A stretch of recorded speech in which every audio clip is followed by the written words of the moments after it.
Okay, I think we are ready to go. We will ask you to please turn your cameras off if you're not talking or presenting.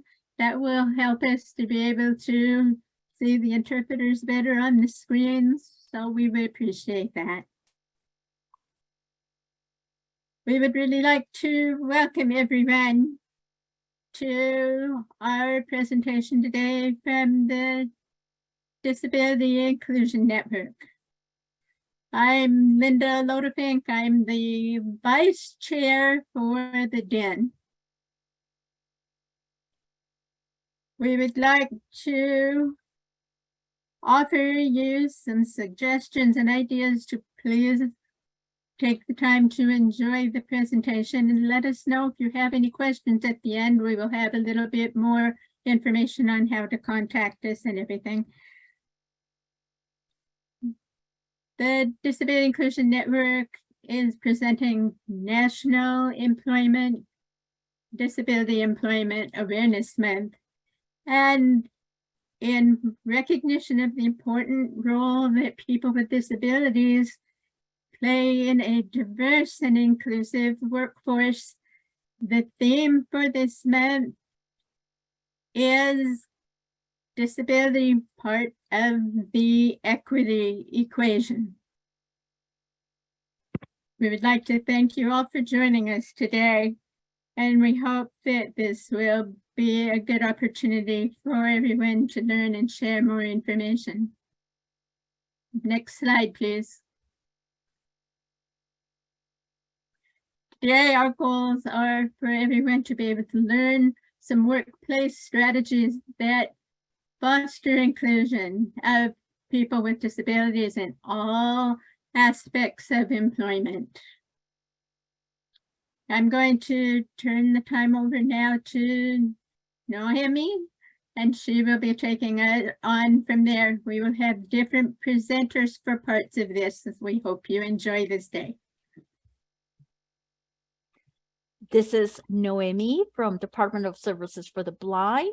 Anne, or one of our DIN officers, is about to drop in the chat 2 PDF documents. These were shared with the invitation, but in case you did not get a chance to download them, one of them will have a copy of the slides. We're not going to read everything on the slides, so you can review that later, as well as the scenarios to practice. In order for you to download these items, you need to click on them and then save to your desktop. So thank you. Welcome, everybody. We're going to start by giving you 3 definitions of what is a disability. A disability is an impairment or condition, which could be physical or mental, that significantly limits a major life activity. And it does not have to be something that you're currently experiencing. It could be something that you experienced in the past. But it also has to do with a condition that affects how you interact or perceive your environment. And additionally, if others perceive you as having a disability, then you have a disability. Next slide.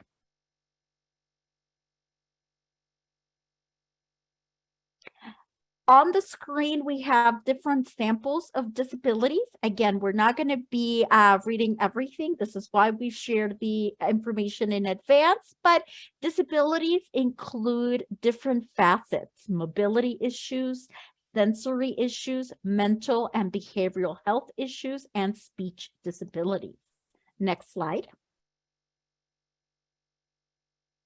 We also have cognitive disabilities, respiratory disabilities or chemical disabilities, and non-apparent or hidden disabilities. Many people who experience disabilities fall into this last category, in which when you interact with them, you might not be aware that they have a disability. I, for myself, as an example, most people, when you interact with me, you're not aware that I have a disability because my disabilities are non-apparent. Next slide. People with disabilities have some of the hardest challenges in our population. First of all, it is estimated that 13.4 people in the United States have a disability, although there are some statistics that suggest that 1 in 4, that being up to 25% of the population, has a disability or will develop a disability. So in fact, the number of people with disabilities, it's much larger than sometimes we're aware.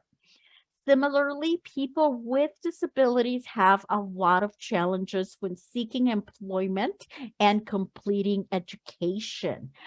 Only 16.4 of youth with disabilities have, 16.4 of all the youth with disabilities do not have a high school diploma, which is about half of the average of people who have no disabilities.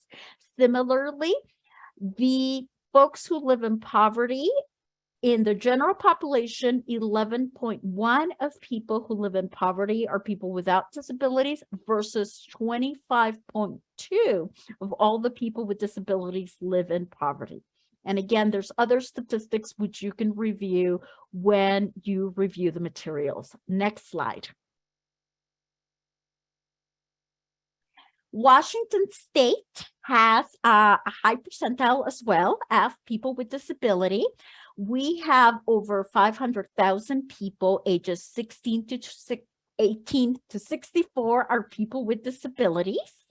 And the number of Washingtonians being reported as having a disability is actually 1,335,000, et cetera, lots of big numbers, but which is about 13.6 of the population.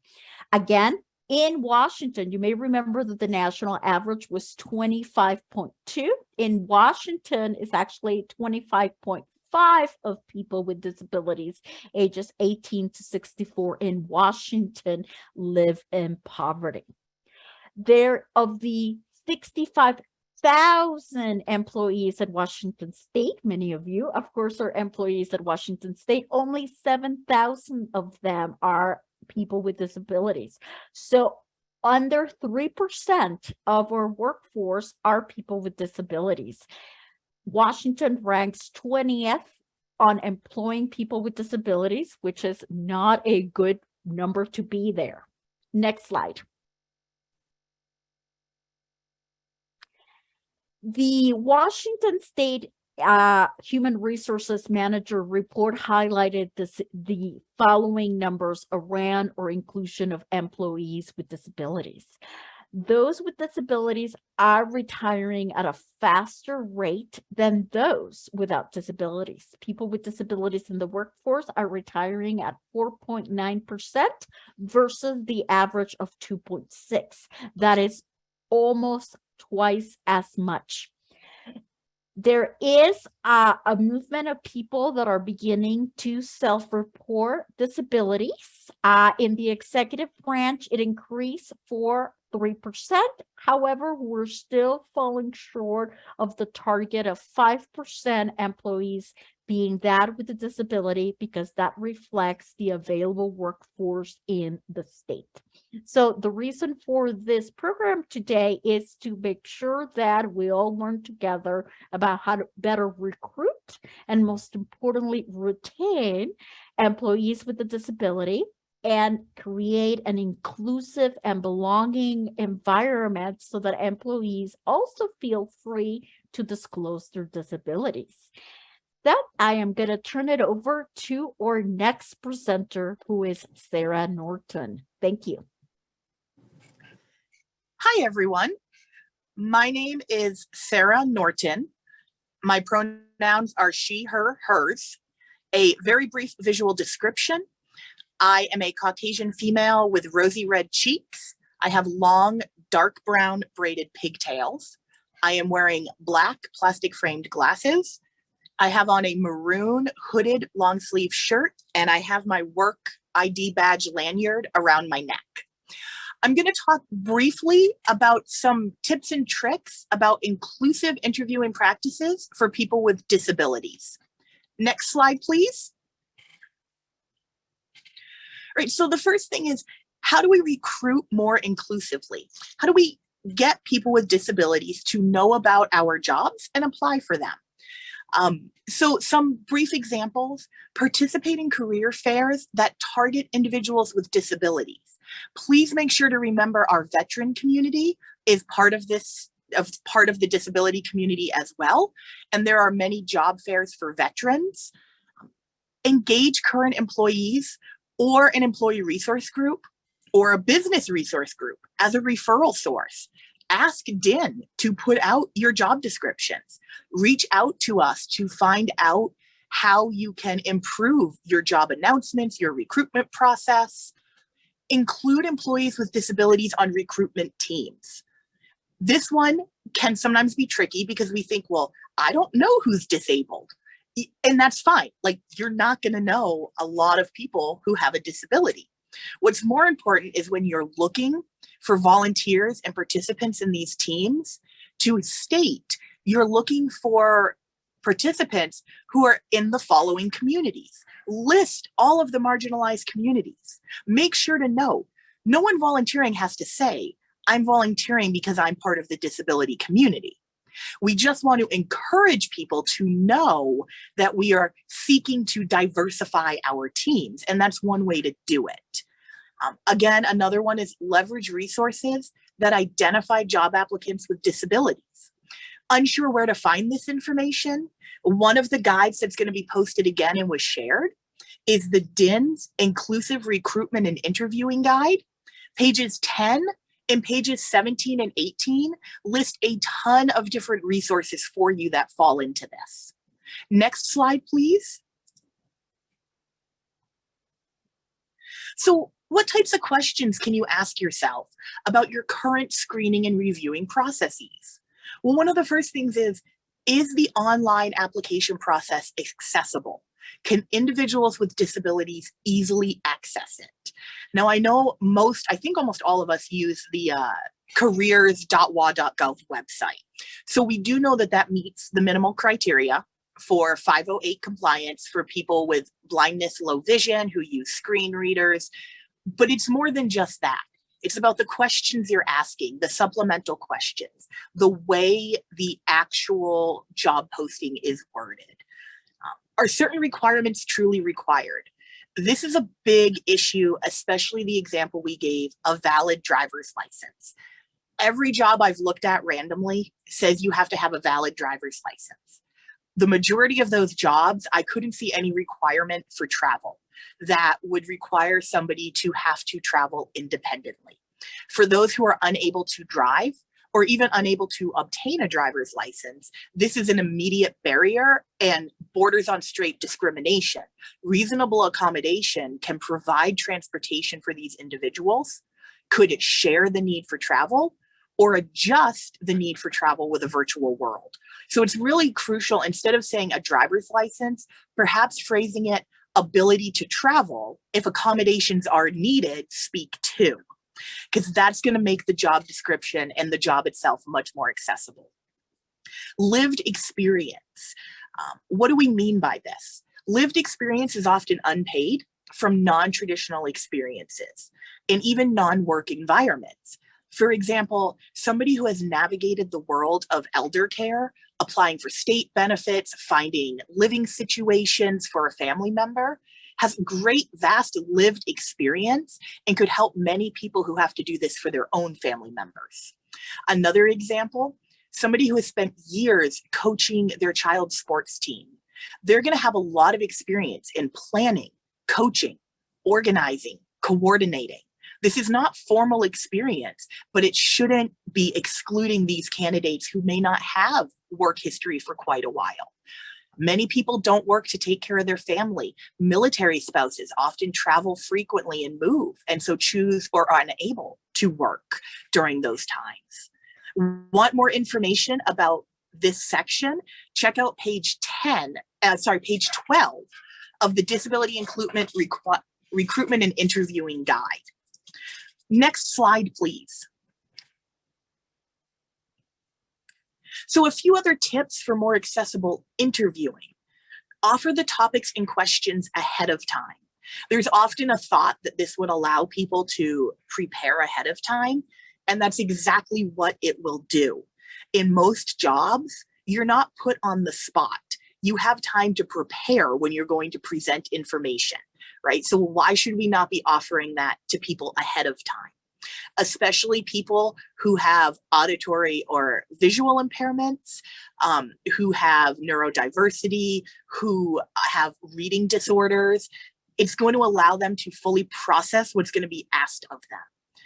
Incorporate examples of work projects and hands-on tasks. One, encourage people to provide examples of work as they can. Allow for a pre-interview orientation session. Actually, our organization did a pre-session before the application process even closed. Anyone who's interested could contact and get a Teams link. It allowed them to meet with hiring managers, ask any questions about the actual job posting, things about like the job duties, to teleworking. It allowed people to have a much better idea what the job would entail. So when they applied, they felt much more confident in themselves. Limit the number of interview questions. Also ask a candidate how they would perform specific and certain tasks. Instead of just tell me about a time when, which is a very common, explanation, give them a scenario that's realistic to the job they would be doing and ask them what they would do in that scenario. Ask them to even do an actual task. Have them do something hands-on to show. Not everyone can vocalize what they would do, but if you give them the task, they can get it done and show you what they would do. These are all ways to have much more accessible interviewing. And again, we have a whole section with many more ideas in our recruitment and interviewing guide. And next slide, please. And just a few last things to consider when interviewing. Neurodiverse candidates. People who are neurodiverse is essentially that our current society and world was created for a specific way that brains function. And neurodiverse people experience their world and environment differently than the way our society is set up. Many people who are neurodiverse have a diagnosis such as ADHD, autism spectrum disorder, Tourette's syndrome, dyslexia, dyscalculia, dysgraphia. Many people who are neurodiverse can take longer to consider how to answer questions. Also, people with neurodiversity do not always follow social norms. So what are these expectations? Eye contact, handshaking, hairstyle and clothing choices. We need to adjust our mindset of what is looking professional, quote unquote. A brief example. Today, I am wearing a long-sleeved hooded shirt and hiking pants. I had to change my outfit 4 times this morning to accommodate my sensory issues. This would not be considered a professional outfit for somebody in management. I can guarantee you, though, that I am showing up today, I am meeting all of my work expectations.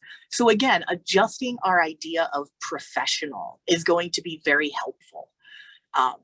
Also, I will never make eye contact with people. I'll look towards them, I'll look off to the side, but again, that shouldn't be indicative of how I am going to do my job and the quality of my work.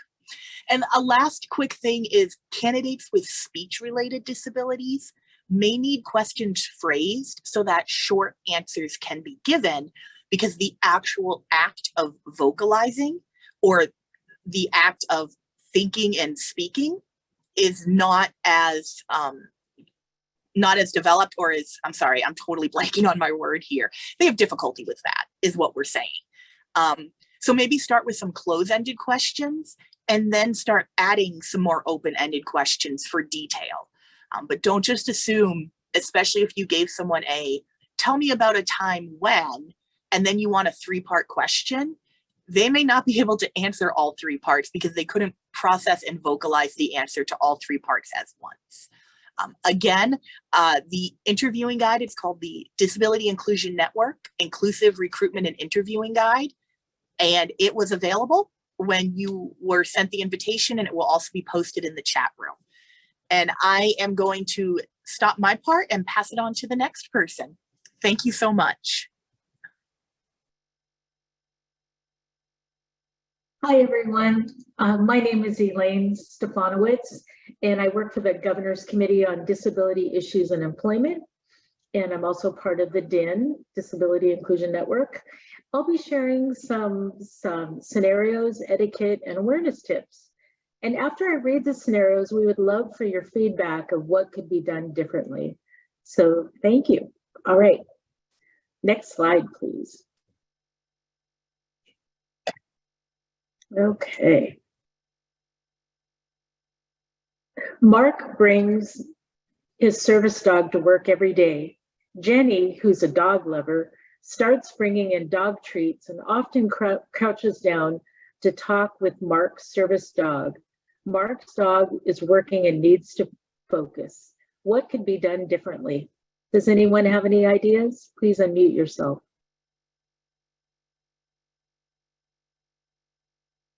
Did I see Damiana Harper on the call?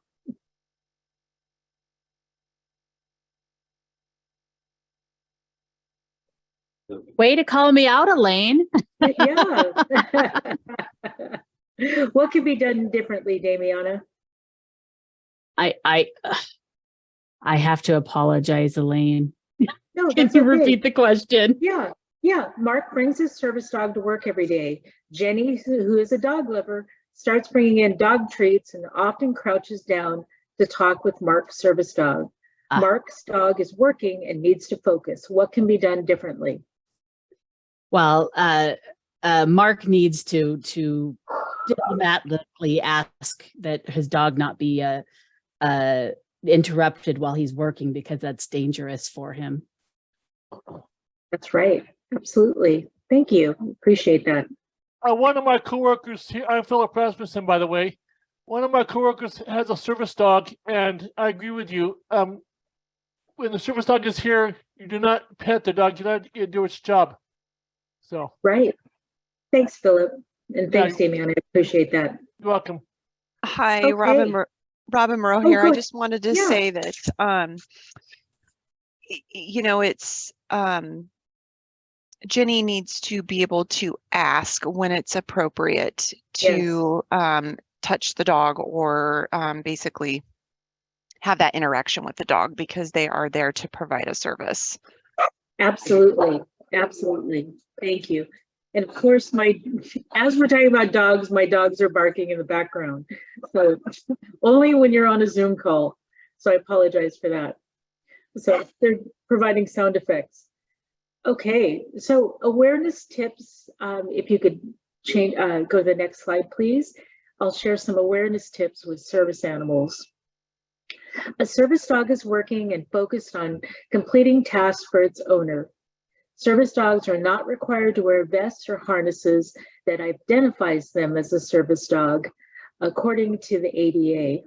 So as we heard from Philip and Damiana and Robin, do not touch the dog without permission of the user. So next slide, please.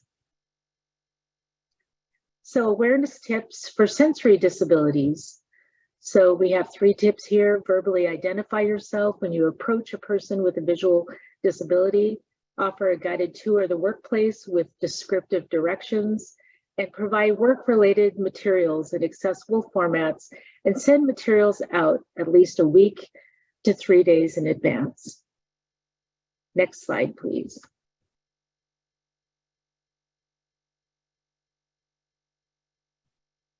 We have another scenario on the next slide.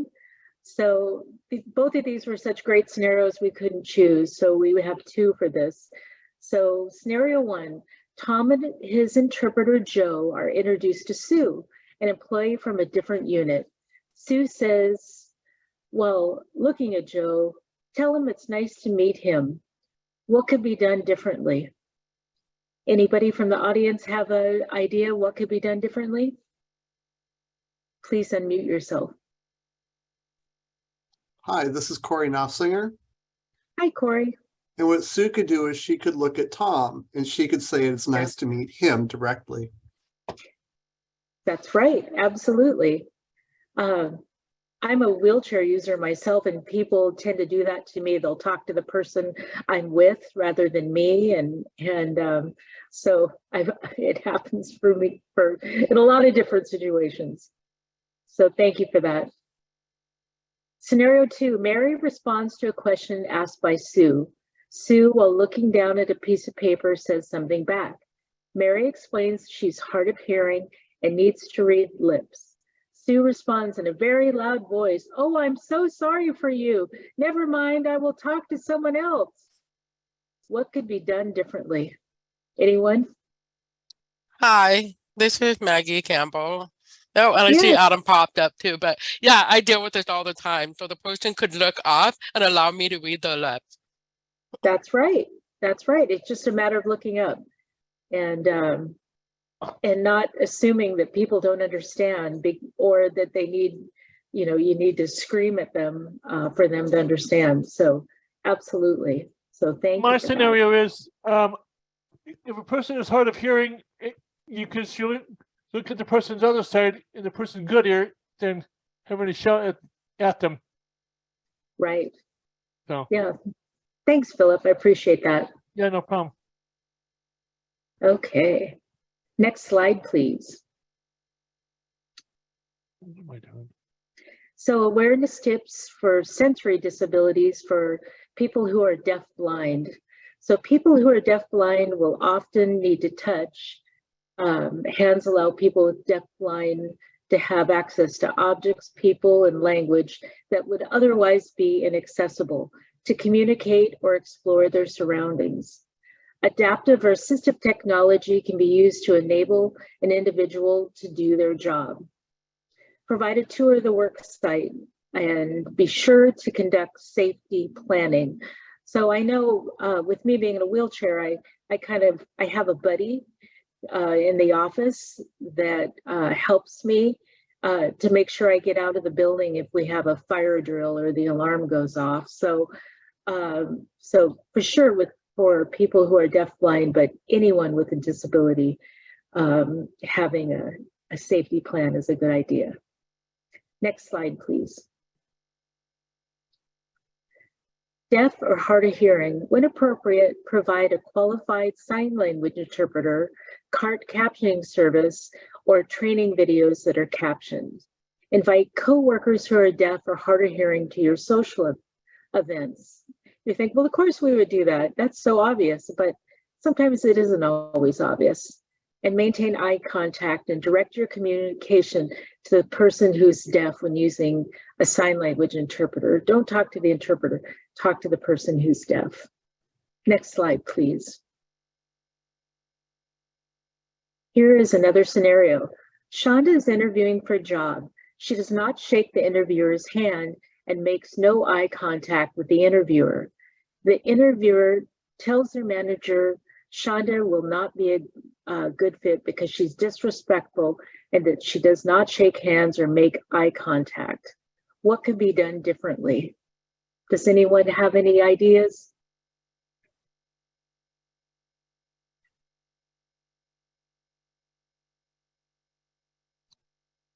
Elaine and everybody, this is Noemi. I'm just letting folks know that the presenters cannot see if people raise their hand. So please unmute yourself to participate. If you rely on ASL, tell me and I will indicate to Elaine that you want to participate. Thank you. Thanks, Noemi. This is Bob. Can you hear me? I can hear you, Bob. Okay.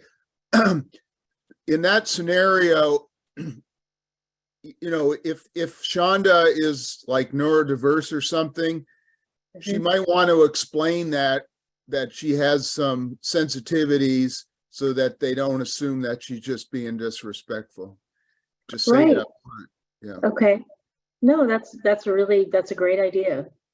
Just say it out ahead of time. This is what Sarah, have you ever run into Sarah Norton? Have you ever run into anything like this? Hi, this is Sarah. I have often, I haven't had anyone say straight out to me, you're being rude or disrespectful. But I have definitely been told by other people that it was brought up. Oh, I personally am at a place in my life where I feel comfortable disclosing that I am neurodiverse, which I am Oh, very good. thankful that I've been there. that's- But it is yeah. hard.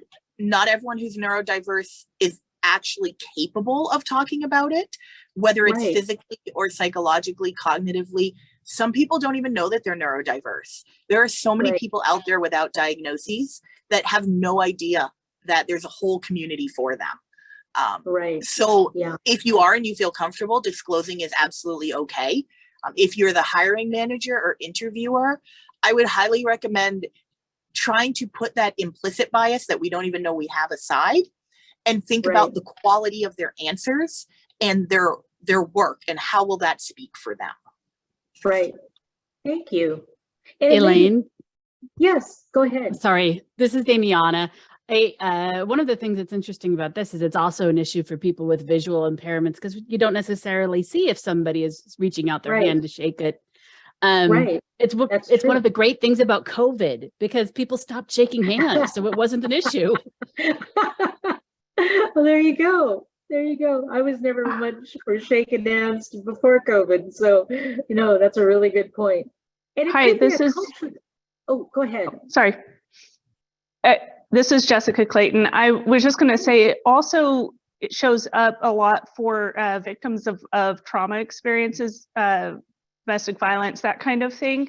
And Right. so it's not limited to just certain disabilities or impairments. That Exactly. there's actually several reasons why that could be happening, and it's not necessarily always appropriate or Mhm. comfortable to share that with Right. those that you're interviewing with. So I do like the idea of there being some acknowledgement that maybe you're not getting the full picture instead of just considering Right. somebody's disrespectful. Yeah. Thank you for sharing that. That's absolutely right. I hadn't even thought about that. I was thinking some cultures, it's disrespectful to look someone in the eye or, to shake, maybe a woman to shake a man's hand. I mean, you don't know the situation, so you definitely can't assume. So thank you for everyone's feedback on that. So if we could go to the next slide, please, we'll talk about some awareness tips for cognitive disabilities. So you don't want to assume they have a cognitive disability. If they have a cognitive disability, that they're not intelligent. So that could be the farthest from the truth. So types of cognitive disabilities are ADHD, autism, dyslexia, and Down syndrome. Ask if they prefer verbal or written communication or a combination of methods for training and work situations. Speak directly to the individual, not their companion. I know with the state, they have a good handout that I read about speaking in plain talk.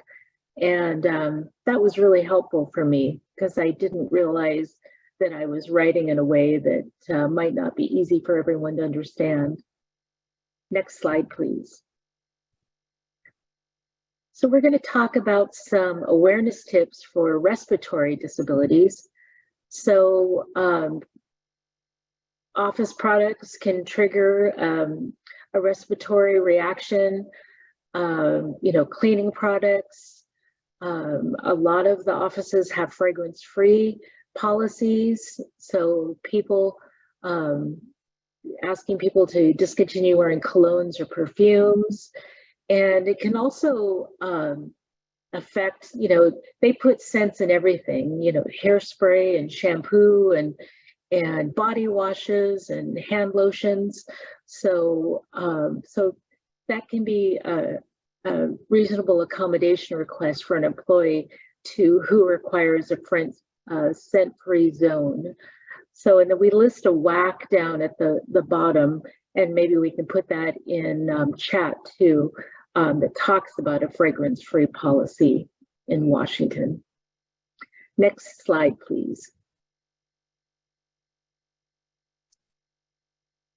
Okay, Larry was set to give a presentation to his team about a new project. When it came time to do it, Larry's anxiety kicked in and he left the boardroom without saying anything. The supervisor wondered why Larry let everyone down and questioned his upcoming promotion. What could be done differently? Does anyone have any ideas? Please unmute yourself. This is Bob again, and I wanted to, the first question that should be asked is something wrong? Yeah. You left the boardroom? Did something said upset you, or, find out why the person left the room? Yeah. Good idea. Not just assume, right? Right. Yeah. Yep. Anybody else have a comment?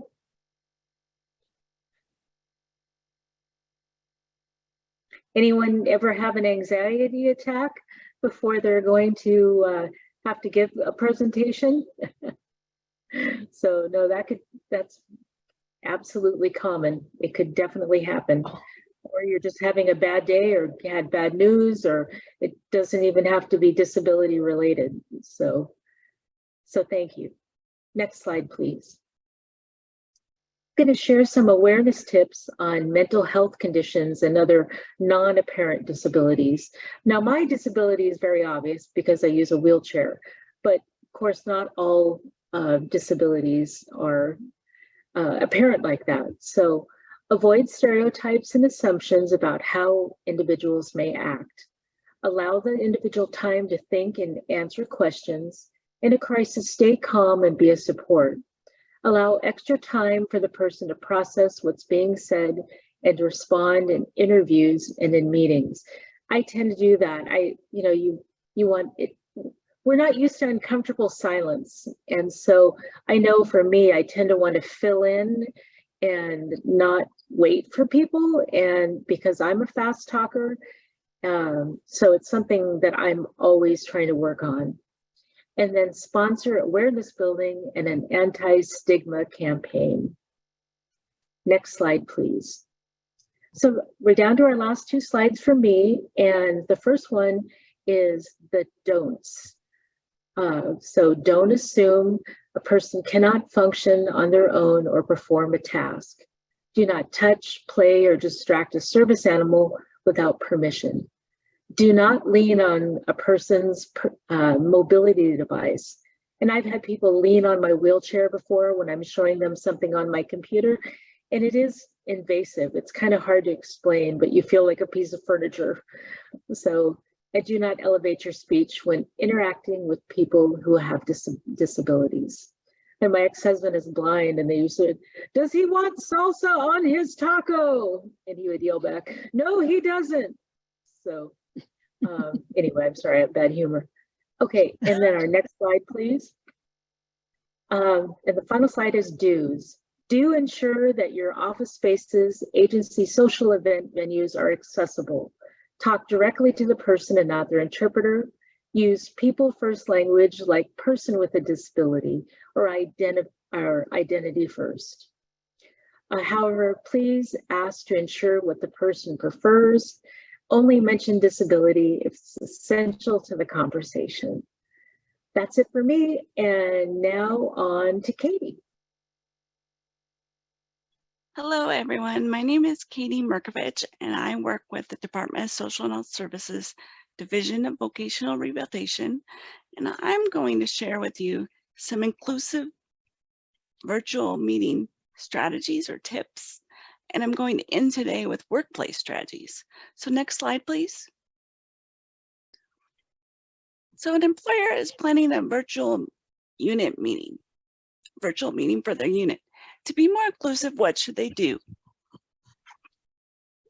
First, we would want to become familiar with your virtual meeting platform, such as telehealth Zoom, Microsoft Office Teams, WebEx, accessibility features. The best way to learn the platform is to schedule practice meetings well before the actual meeting and include volunteers with disabilities.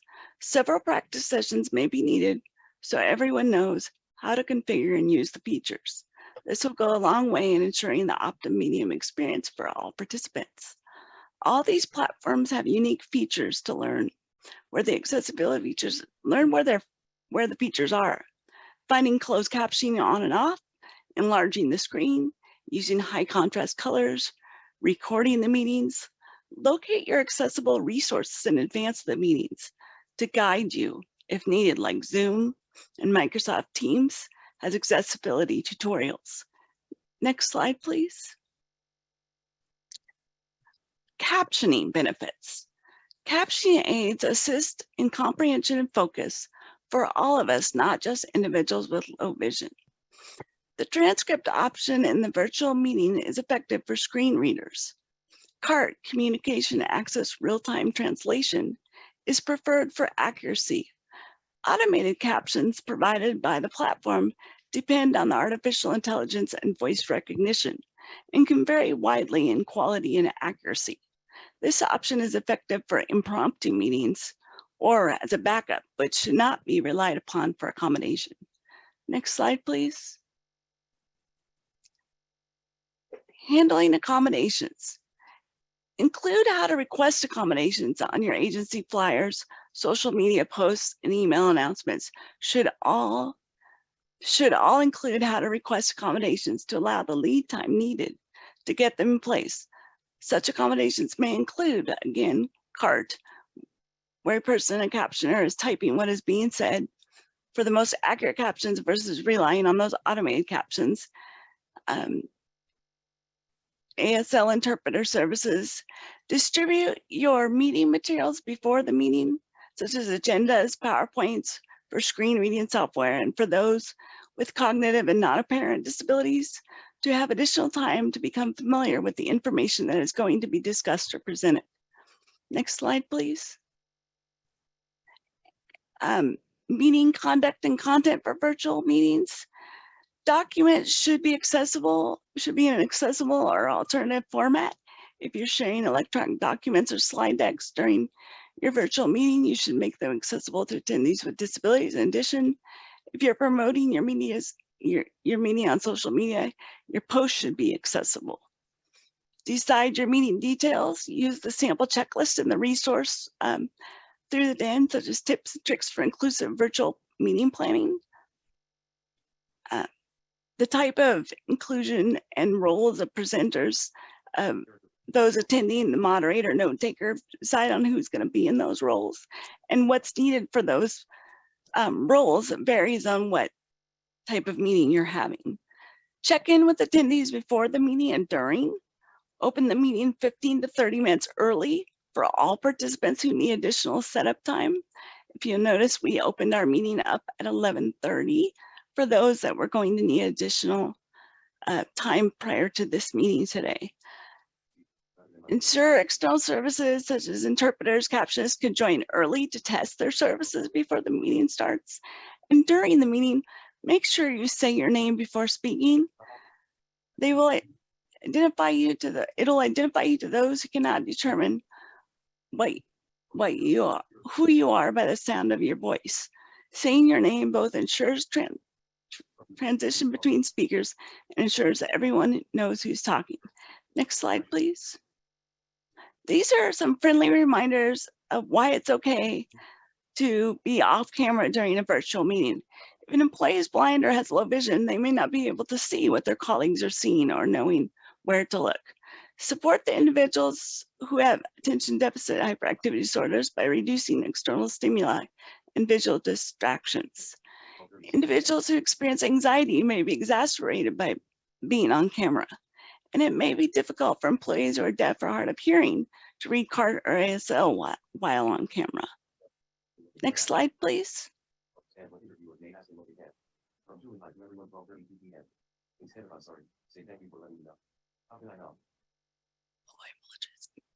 Okay, next slide.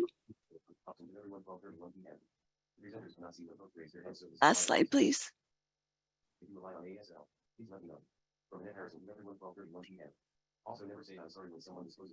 So I'm going to transition to my last slide, which is I'd like to provide some inclusive workplace strategies for you to consider. Make your agency's commitment to include a person with disabilities in all levels of decision making. Educate your staff about disability accessibility and inclusion. Form a disability employer resource group. Provide reasonable accommodations to potential employees through all stages of your recruitment. And to your current employees as requested. And diversity, equity, inclusion are the pillars of a successful modern workplace. At every agency, current employees and prospective new hires alike should feel that they have equal opportunity to work and grow in their careers. Now, I'd like to turn it over to Ben, our DEN Executive Committee Chairperson. Thank you. Hello, everyone. Can everybody hear me and see me okay? Dan, this is Elaine.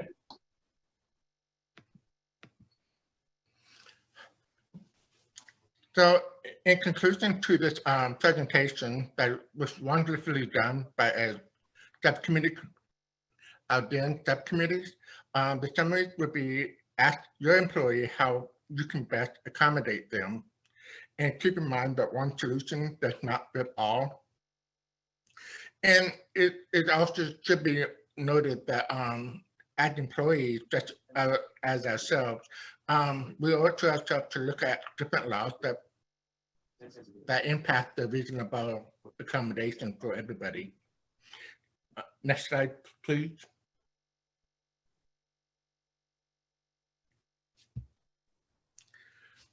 And there's different resources that has been gathered for this content for today's presentation.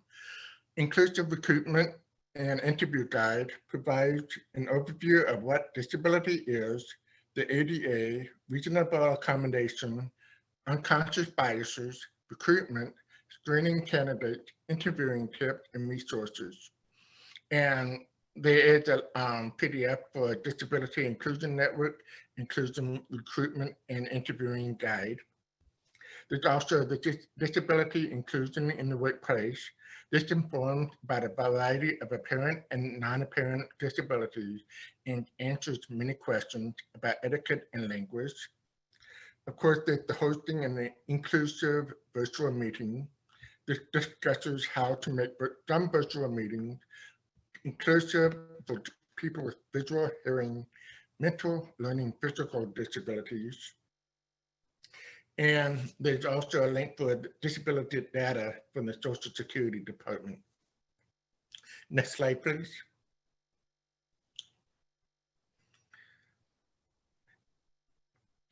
You may contact us at the DEN email, den@ofm.wa.gov.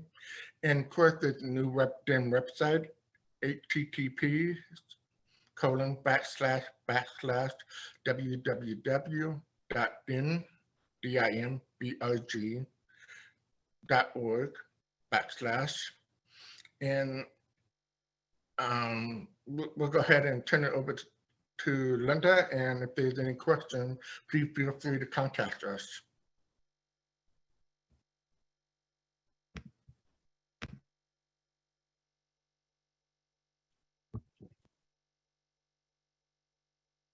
We covered a lot of information today. And we really, really appreciate everybody. We are happy to have you participate with us, and your comments in the chat. I've been able to peek once in a while, and we really have enjoyed watching your comments and the information you're asking for. Please feel free to contact us for more information. We'd be happy to help you as much as we possibly can. Nohemi, I think you had a comment. I did. I've asked Ann Boone again to repost the files for those of you who came in late, and she will do that. We also have about 7 minutes for questions. And there were 2 questions that came up in the chat that I wanted to ask. So I'm going to go ahead and ask the question. I can answer some of them, but I will rely on my co-presenters to ask the others. So I'm going to start with a question about a service dog. I will answer that question, but I also welcome my other co-presenters, particularly those of you who have lived experience with your own service dog. I have a family member who has a service dog, but again, not personal experience. So the question was, can I ask if the pet, and I mean, you mean the dog, has a special training to be a service dog. Am I correct? How can I tell people that it's a service dog? So my answer is, why do you need to ask? You can indeed ask if it's a service dog, but the best way to say is it a service dog? You could also ask the training of the dog, but again, why are you asking that? If somebody says this is a service dog, we don't need to question further, but I'm going to turn it over to Linda, who of course has had her own service dogs in the past. I'm also going to encourage everyone, if you ask a person, can I pet your dog? And they say no, it's working, please respect that and don't be offended. They're not trying to offend you. They're just want the dog to be able to keep working and do the things they need to do.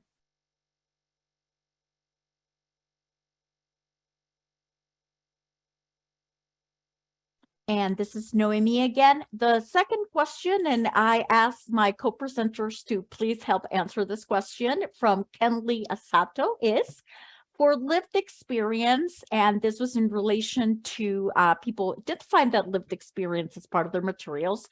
Do you suggest counting year for year as work experience, or how would this be valued and evaluated?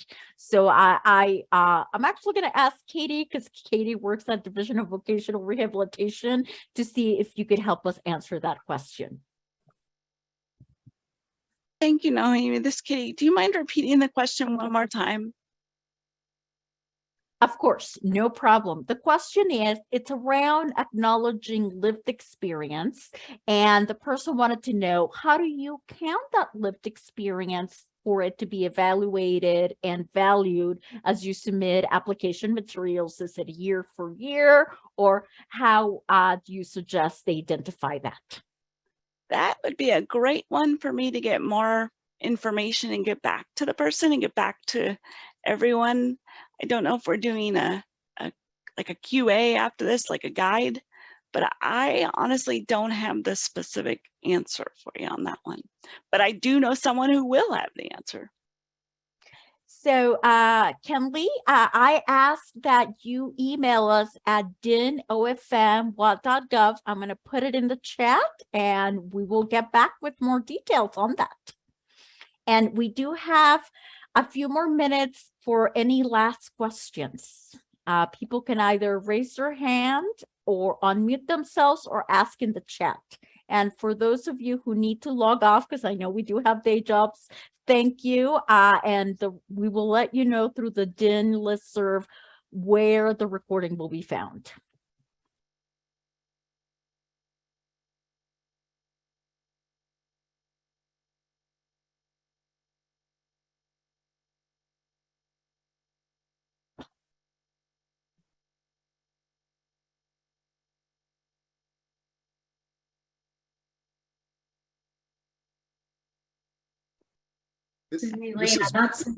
Hello? This is Yes, Bob. Robert? Yeah? It's okay to ask a verbal question or comment? Yes, of course, please. I used to, I'm high functioning, autistic, and I've tried to help people on the spectrum who have a little more difficulties with interviews. And one thing I suggest to them is that is ways. There's one way that I learned to use better eye contact was to get to get curious about people's eyes. That may sound kind of weird, but oftentimes people on the spectrum can be fascinated by things, and you can use your weaknesses as strengths if you know how to do it. And so the way I learned better eye contact, even though people make me a little nervous, was to just get fascinated with people's eyes. And so there's things you can do to do, and then also to maybe minimize some of the the nervous habits if you can during the interview, because you know, a lot of people on the spectrum have trouble getting jobs because of their idiosyncrasies. And yes, if combinations can be provided, great, but there are things that we can do for us on the spectrum that might also help as well, if you can. And in my own case, I certainly could, and maybe others could as well. That's all. Thank you. This is Noemi. Thank you so much for sharing, Bob. We always welcome members sharing their lived experience and tips that have worked. Time for one last question. And again, we understand it's 1 p.m. So if you need to log off, thank you for being here today. And I hope that you found this webinar useful for inclusion of people with disabilities at Washington State.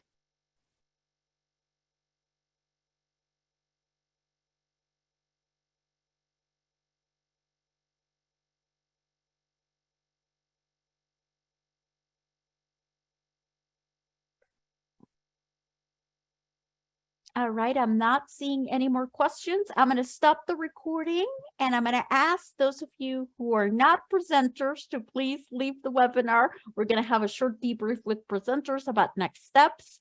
Thank you so much for joining us today.